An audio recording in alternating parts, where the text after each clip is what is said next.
Hello, everybody, and welcome to the End Step. Paul, Rich, Maria, and Simon. What an incredible tournament we've had for Magic's 25th cool if I just keep this on? Like, what do you care? I think it was just awesome. Sweet. And Paul, it's your job to pick the card of the day for today, and it's a pretty unique one that you've chosen. I'm going to go with Palace Jailer. I'm not going to lie. Prior to going into this tournament, I didn't even know exactly all the words on this card. I think a lot of people just assumed that when this card comes into play, if this card dies, you get your creature back. That's not the case. That's not how this works. The only way you get your creature back is if you reclaim the throne and become the monarch yourself. And we saw this card single-handedly turn around a game where the advantage bar was just way this side on Josh Adler-Layton's side. And by playing this one single card, Marcio Carvalho was able to force a Game 5. I mean, it genuinely was a Game of Thrones, pun not intended, right? I mean, that's what it was. That's absolutely, look, Magic is littered. We've seen JM Daytome take over a game in a beta draft. Magic is defined by cards that just break all the rules and say, never mind land drops and curve and spells and removal and life total. Let's just play a game where the monarch is what matters. 25 years in, and we're still finding brand new ways to explore the intellect and majesty of the game. Wonderful. Yeah. I just wanted someone to wear a little crown. Is that too much When we to play ask? our Commander games back at WotC, we do actually have a crown that we pass around. Fabulous. That people wear. Thank you so much. What about our team of the day? Let's find out. Yeah, I got you. I have a crown back at the office that I'll wear when I'm the monarch. But our team of the day, this was up for battle all the way through to the very end. If Team Channel Fireball had managed to claw their way from 8th into that last spot, it certainly would have been them. But, you know, and they didn't quite get there. In the end, Ultimate Guard does hold on to that spot, but Harry Latin, they were just start to finish the front runners in this tournament, just tremendous finishes. You know, we saw Salvato, Pazzo, and Bertu finish in 6th place. And of course, we just watched Marcio Carvalho, 5th top 8, Thiago Saporito, his 2nd top 8, Carlos Ramao, 3rd top 8. All of those guys just get into the top 4, play great Magic. Maria referenced that, you know, Palace Jailer sequence from Marcio Carvalho. It was just epic Magic. And we're going to see Marcio Carvalho and his team get to take a crack at a brand new limited set before it's been released in Team Sealed, and they lead as one of the 2 teams in the Pro Tour Team Series finals, and they've got to feel great about that. Thanks so much, BDM. Well, there are plenty to choose from, but what is our match of the day going to be? Tim and Riley have the answer for us. Thanks, Maria. I mean, there weren't very many matches today in terms of, you know, matchups. But we had a lot of games in our feature match area, and for me, the real highlight, I mean, obviously the finals were lovely, was actually one of our semi-finals, that being Channel Fireball against Haruya Latin. We started things off, Modern User won his match very, very quickly against Carlos Ramao, but Thiago Saporito, he squared things up, and that meant that we had a fantastic Legacy matchup.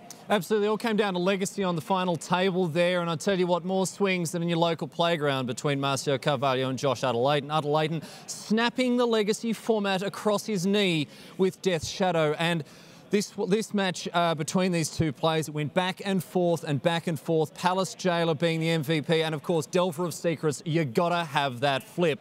At the end of the day, much watch viewing, Tim. This match had it all. Yeah, I mean, for me, like the classic moment, and it kind of summed up how things finished up, was when Josh Adler-Layton just looked his opponent right in the eye and said, "I'm the monarch." That's our match of the day, but so many great matches. Check them all out. Yeah.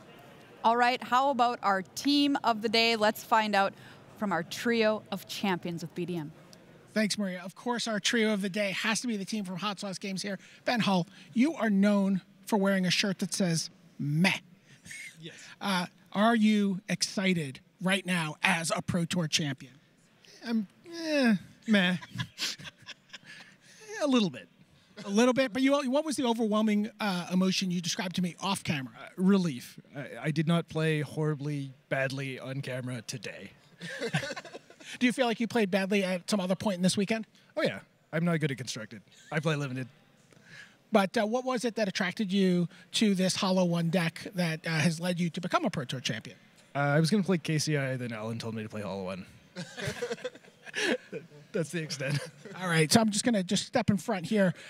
Greg, that control deck. Why doesn't everybody play control? You made it look super easy throughout this whole tournament. That's what I'm always saying. Your guess is as good as mine. I mean, do you ever feel like you sit down and you have a bad matchup with that deck? You seem so comfortable playing it. I think it really just depends on how prepared other people are to beat you. I think if they're prepared enough, they will, but I don't think people were particularly well prepared to beat Blue-White at this event, so I think it was a good choice. All right, I'm going to sneak in here in between you guys. Slide over that way. I want to talk to Alan about death and taxes. Alan, you said that the banning of Deathrite Shaman made you want to play in this Pro Tour. Explain what that opened up for you. I felt like Deathrite Shaman just had this really homogenizing effect on the format, whereas the best card by a lot and only really worked well in 2 very specific shells. And those shells happened to be extremely good against the deck that I most like to play. And then it was banned, and that was no longer the case. Palace Jailer was, it seemed like a breakout card at this tournament. We just named it Card of the Day, a card that's just successful for you throughout the weekend. Yeah, I mean, sometimes it's really bad. Like, if you're behind, it doesn't do anything, but it's a really powerful and unique effect that will, like, single-handedly take over the game if you set it up properly. And being able to tutor for it with Recruiter just makes it just incredible. All right, so guys, I don't know if it's all sunk in. $150,000, $50,000 a piece, tons of pro points, and you guys are going to be competing at the World Championships in Las Vegas in November. Congratulations, guys. Ben Hull, Greg Orange, Alan Wu, your Pro Tour 25th anniversary champions. Awesome stuff. Thanks so much, BDM. The crowd in here cheering as well. But we did not only crown Pro Tour champions today. We also have a champion from our Silver Showcase, and that is Stanislav Sivka. So let's hear it for him as well. Beta draft. Yeah. Winning the whole thing. Yeah, fantastic job by Stan as well. They're claiming the victory there. This was all part, of course, of Magic's $1 million weekend. And, you know, I was looking up the statistics. In 25 years, Wizards of the Coast has given away $60 million to players in prizes and appearance fees. That's an awful lot of thank yous for loving the game as much as we do. So hats off to Wizards on this 25th anniversary. Now, memories of the weekend. Paul, where do you want to look at when you look back, not just on 25 years, but on this 25th anniversary Pro Tour? I just want to talk about a specific match, honestly. And it was really the match between Josh Layton and Marshall Carvalho. I mean, just the effect that, you know, new cards can have. You know, we didn't see Palace Jailer in play very often, but that game where it feels like there's just no possible way you can come back, and then just with the casting of a couple of spells, it just completely swung it the other direction, leading for a really, really epic 5-game series there. Maria. I just want to give another shout out to Greg Orange. You know, he's from Minneapolis here. I'm from Minneapolis. I played with him at my local game stores, and I always knew it was only a matter of time before he won a Pro Tour. So win a Pro Tour, home for tea. That's right. All right. Simon. The race for Worlds. Suddenly, things were super tight. Had Luis's team won the final round of Swiss, they would be celebrating their top 2 in the team series. And then suddenly, what would have happened to Ultimate Guard? They were so far ahead. We thought it was impossible for them to lose their spot, and suddenly they would have been 3rd. Then Team Hot Sauce Games wins. They are not. Such excitement. And for me, it's really simple.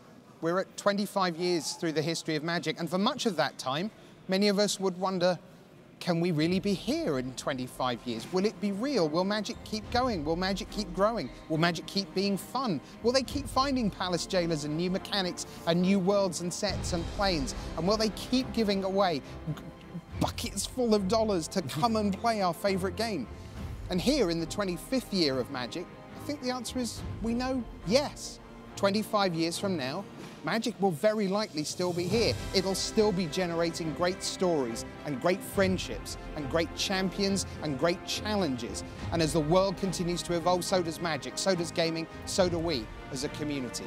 So as we come to the end of this incredible Magic 25th Anniversary Pro Tour, the $1 million weekend is done, but the next 25 years of Magic's storied and wonderful history is just beginning for everyone, not just on the coverage team, but who works at Wizards of the Coast and who plays this glorious, glorious game. I'm your host, Rich Hagan, saying see you next time.